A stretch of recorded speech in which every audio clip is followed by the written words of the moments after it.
10 तारीख ये वो दिन है जिसके बाद छत्तीसगढ़ के नए नवेले साय सरकार के सामने चुनौतियों का अंबार लग गया। 10 तारीख ये वो दिन है जब छत्तीसगढ़ ने ऐसा कुछ देखा जो शायद यहां के इतिहास में पहली बार हो रहा था। बलौदाबाजार में एसपी और डीएम कार्यालय फूंक दिए गए थे और शहर की फिजा में काले धुएं के साथ साथ सतनामी समाज का आक्रोश भी तैरता नजर आ रहा था। क्या छत्तीसगढ़ में एक बार फिर कुछ बड़ा होने वाला है?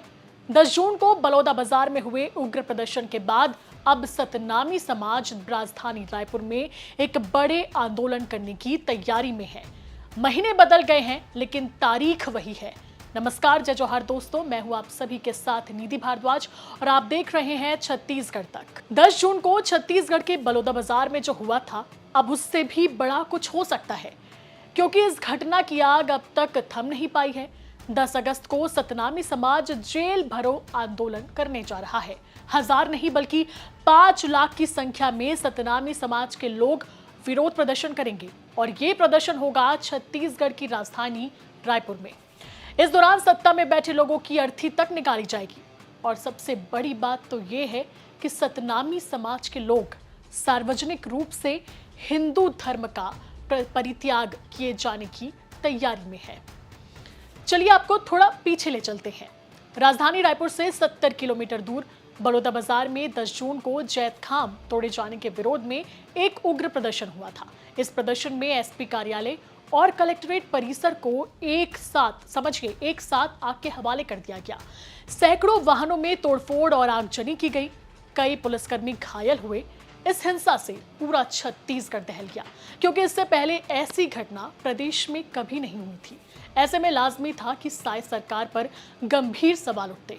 इस प्रदर्शन को संभालने में प्रशासनिक अमला और सरकार पूरी तरह से फेल रही।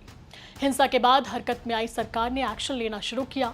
एक के बाद एक कई गिरफ्तारियां हुई, जिसमें सतनामी समाज और भीम रेजिमेंट के कई पदाधिकारी भी शामिल थे। पुलिस ने बताया है कि अब तक इस पूरे मामले में 165 से ज्यादा लोगों की गिरफ्तारी हो चुकी है और अब भी कार्रवाई जारी है। लगभग 2 महीने से बलौदाबाजार हिंसा पर ही सबसे ज्यादा सियासत प्रदेश में देखने को मिल रही है। बीजेपी ने कहा कि विपक्ष में बैठी कांग्रेस ने इस हिंसा को भड़काया, तो वहीं कांग्रेस ने कहा कि इस हिंसा के पीछे भाजपा का हाथ है। आरोप प्रत्यारोप का जो ये सिलसिला है वो तो अब भी चल रहा है, लेकिन सवाल अब भी बरकरार है कि आखिर इस हिंसा के पीछे किसका हाथ था, कौन था मास्टरमाइंड। सतनामी समाज का कहना है कि निर्दोष लोगों की गिरफ्तारी हो रही है। पुलिस पक्षपातपूर्ण तरीके से कार्रवाई कर रही है। ऐसे में उनका गुस्सा अब और भी ज्यादा बढ़ चुका है। इसीलिए अब एक बार फिर से एकजुट होकर राजधानी रायपुर में प्रदर्शन करेंगे। 5 लाख लोग सरकार के खिलाफ आवाज उठाएंगे। इस दौरान मुख्यमंत्री, उप मुख्यमंत्री, गृह मंत्री सहित तमाम मंत्री, विधायक और ऐसे नेता जो सतनामी समाज से जुड़े हैं, उनकी अर्थी तक निकाली जाएगी और सार्वजनिक रूप से सबसे बड़ी बात, हिंदू धर्म का परित्याग किया जाएगा। छत्तीसगढ़ तक की टीम से खुद सतनामी समाज के लोगों ने बात की है और अपने जेल भरो आंदोलन को लेकर जानकारी दी है। उनकी मांग है कि निर्दोष लोगों को जेल से बाहर निकाला जाए। पुलिस पकड़ नहीं पाई है और सिर्फ जो बाहरी कुछ तत्व के लड़के थे जो पथराव कर रहे हैं, जो आग जल रही है उसमें गाड़ियों को झोंक रहे हैं। तो जब भीड़ वहां पर गई तो उस समय जो है पहले से आग लग चुकी थी।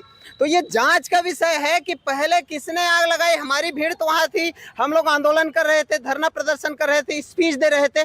पहले से किसने आग लगाई चरण है, जिसमें हम लगभग 5 लाख सतनामी जो है राजधानी रायपुर में जेल भरो आंदोलन करेंगे। उन तमाम साथियों का जो बेगुनाह है, जो निर्दोष है, जो धरना प्रदर्शन में गए थे पर पथराव नहीं किए, आगजनी नहीं किए, हिंसा नहीं किए, ऐसे लोगों को जेल में भर दिया गया है। उनका एक एक पल कीमती है।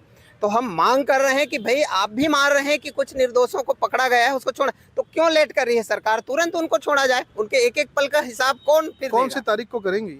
हम लोग लगभग 12 से 15 के बीच में आज दिल्ली में माननीय सांसद चंद्रशेखर आज़ाद जी, भीम आर्मी चीफ और आज़ाद समाज पार्टी के अध्यक्ष, उनके साथ मेरी कल बैठक है। मैं आज निकल रहा हूँ। खैर, आंदोलन की चेतावनी तो दे दी गई है। अब देखने वाली बात होगी कि राज्य सरकार इससे पहले समाज को मनाने में कामयाब हो पाती है या नहीं। फिलहाल इस रिपोर्ट में इतना ही। मुझे यानी निधि को दीजिए इजाजत। देखते रहे छत्तीसगढ़ तक। नमस्कार, जय जोहार।